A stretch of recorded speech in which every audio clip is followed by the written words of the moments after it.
My homie told me his day started out fantastic. He got a call from his side boo. She said meet him at her job. She wanted to ride the one-eyed python. He said when she told him that, he sped across town like Go Speed Race. Met her at a job. They rode around into the parking lot. He said they got it in like two rabbits. He said they got it in.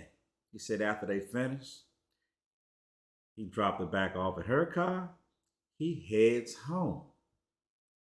He said as he's pulling into his driveway, his lady was pulling in right behind him. So they walk in the house. He thinking about the good time he had.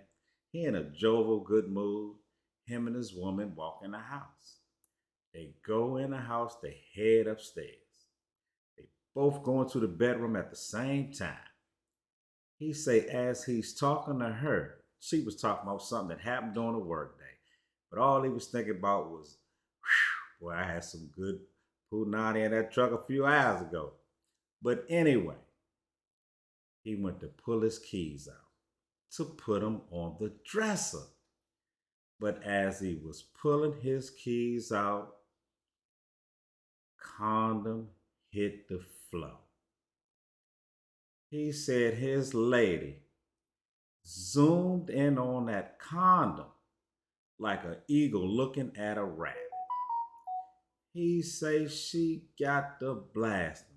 She cussed him out. He said, "Oh God, man." He said it felt like it went on for an eternity. He say sweat was rolling down her forehead. Her eyes looked like they was bloodshot red. He said he was in a doghouse after that for at least 2 or 3 months before he assumed that things got back to normal. So now he ran there doing everything right. He walking a straight line. He dotting the I's. He crossing the T's. He doing everything right. Fast forward. About 6 months later, he said she started hanging out with her girlfriends. She started hanging out with her girlfriends more. He say, man, I'm like, hey, what's going on? What you doing? He say every time he'd ask that question, she look him dead in his eyes and say, but at least I ain't out here fucking people. At least I ain't out there having sex with people. And it would shut him down every time. He said 6 months turned into a year. She still run the streets. Now she ain't even, every time he asked, she give him that stank eyed look. He like, man. He said, and it went on. He said after about 2 years, she told him, you know what? I'm not happy. This ain't working. I think we need to go our own way. Yes, she kicked him to the curb and dumped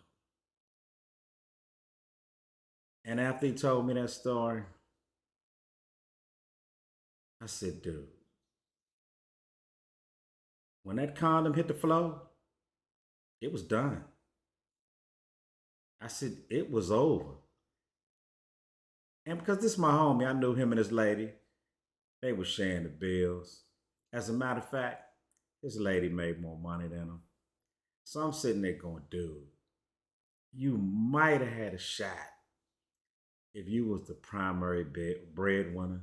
You might have had a shot if you was the dude paying all the bills. You might have had a shot if financially she really, really needed you. I said, but dog, you lost the trust, man. You can't look at nobody but yourself. I said it wasn't the cheating that killed you. It was the getting caught cheating. And I say all that to say this. If you can't afford to lose what you got, if you do not want to lose what you got, then you might want to be honest and walk a straight and narrow.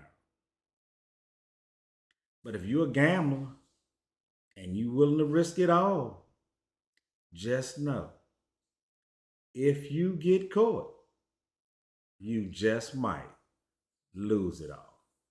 Look here, y'all. My name is Daryl. Check out my book, Payback. That's Daryl Moore. Peace, love, happiness. I'm out.